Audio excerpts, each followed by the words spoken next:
What is up guys, Danny this side. So in this video, I'm going to show you how to insert a thumbs up emoji in Outlook Mail.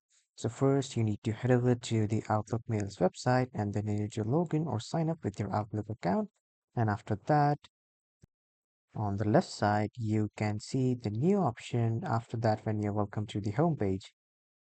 Click on this new option and then a new mail writing option will come up. And from here on the left side, click on insert. And after clicking on insert, you will see the option of emojis. After you see the option of emojis, click on this and emojis window will appear here on the right side.